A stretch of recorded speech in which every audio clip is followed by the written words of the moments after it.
Hi, Org. Bill Herd. You wanted a description of VCF 9.1, and I apologize for not being able to write it. I haven't had time to digest my food yet this week, and it's already Friday. So let's jump right into it. As you may know, VCF 9 was canceled due to Hurricane Sandy, which hit the east coast of the United States last year, or year before. I've lost count now.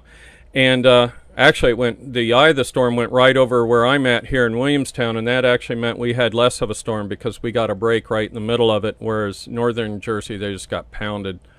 So Evan Koblenz, who I see is, he's the person that runs the VCF. I'm sure there's other names involved. I don't happen to know who those are, but I know Evan. And he outdoes himself every single one of these events. This show had added a day, and he also added space in the form of a big tent out between buildings. And then they had taken what had been a speaker part of the building, they turned it back into display, so there was more display area also. So in talking with Evan years before, I had been a one of the people who do a talk, and kind of after that, then I've been trying to help Evan any way I can, call paying dues, So this year he called me and said, can you talk on Friday, have a workshop? And he reminded me I had said that I could talk about virtually anything in the electronic realm. I said, sure, not a problem. And what do you want to talk about? He said, well, I leave that to you. So I wrote him an email back about 10 minutes later and say, how about video and monitors? And that's how we ended up with a workshop on Friday for video and monitors. So we had not been on a weekday before. So I shut up there Friday morning, as soon as New Jersey traffic let me. And I had about 10 minutes. I was about 10 minutes early to the room I had talked in the year before, where the first time I'd gone there, I had to actually, grab a broom and set up the chairs and clean everything up. So I thought I would do that again this day. So I was trying to arrive a little early. And I walked into the room, and there's probably 45 to 55 people all sitting in there already. And I had no idea they had just stopped listening to somebody. But all these eyes turned towards me, and so now I'm assuming I'm late. So I start talking even as I'm unpacking. And I thought there'd be 5 people. I thought we would grab an oscilloscope, tear open a monitor, and I could show them signals in the back and exactly how horizontal oscillators work, that kind of thing. So we ended up with a pretty good time. There was a lot of crowd interaction. A lot of people knew a lot about monitors. When I asked how many people had ever discharged the high voltage on a picture tube, it seemed like almost the entire place raised their hand. So, which bummed me out. I was like, oh, well, then we'll do something else. They actually later said, well, let's do it anyways. But I wanted to scare people with a large spark. So we had a good time talking about TV and monitor repair. Robert Bernardo taped it. As you know, Robert is president of one of the ongoing Commodore clubs, Fresno Users Group, I believe. And so I've yet to see that tape, but I'm going to send him a hard drive. We can get that out there. And Alan Wark from Tektronix was in the crowd for that one, and he also was a TV repairman. So, we were kind of chiming back and forth. And then it was his turn to speak, him being from Tektronix. So he gave us a presentation about oscilloscope, the history of it, and how it grew up. And he talked a lot about how the probes and how to measure without influencing what it is you're measuring and the effect that the probes had. So, and this is actually when I then met Brian Benshoff from Hackaday. Now, I had just joined Hackaday in the last month, and so I was wearing my Hackaday shirt on Friday, so he could find me if nothing else. I didn't know if he knew what I looked like or anything. So we found each other, and I got to meet him, and actually, he then took me over to the Apollo Guidance Computer exhibit. I think that might have been on Saturday, but I met, who'd I meet? Frank O'Brien, who is a historian for NASA, and so it was very interesting to hear his take on the Apollo Guidance Computer. And there's things like the 1202 or 1204 alarm as they're landing, and I've heard 2 stories about that, and supposedly which one was the real one, and he said, no, neither one of those are real. So I actually bought his book, and I've been finding time to go through it slowly. and his book's called The Apollo Guidance Computer. So it's about this time I go outside, I actually noticed the tent. I hadn't even seen it. I'd been in such a hurry. And what Evan had done was added a whole new speaker area by having a closed-in tent. So they got it dark enough that the PowerPoint was working and those things.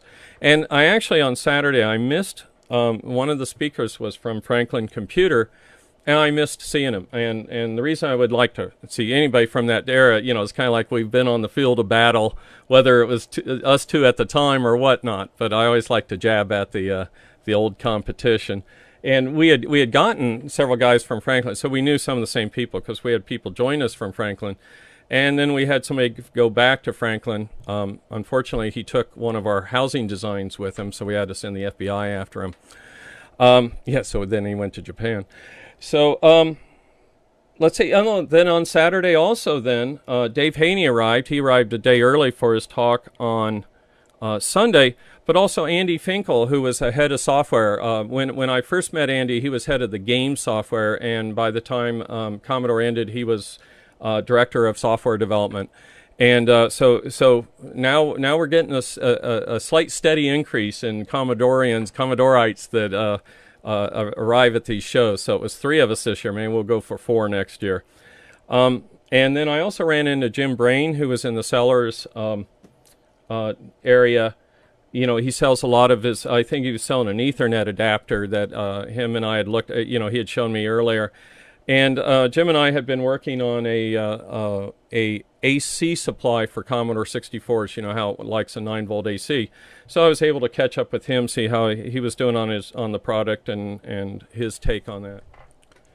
So yeah, and what I was saying is on Saturday, I had actually I don't want to say shared a booth, but I hung out heavily. I think I put some stuff on the table of the booth of Rob Clark and Michael Plebin he had brought with him, and Rod came all the way from Switzerland to be there this year, and he had some of the TED and the Plus 4 stuff out, and that's a computer I was the lead designer on. So I like the series. It just got a bad name, as we all know, but it's interesting to see somebody using it, or showing it 30 years later. And on Saturday I was actually wearing a T-shirt that used a line from Game of Thrones, which is a popular series running right now on TV in the States. So it was basically the Commodore logo, and it said, "What's dead may never die," talking about the death of Commodore.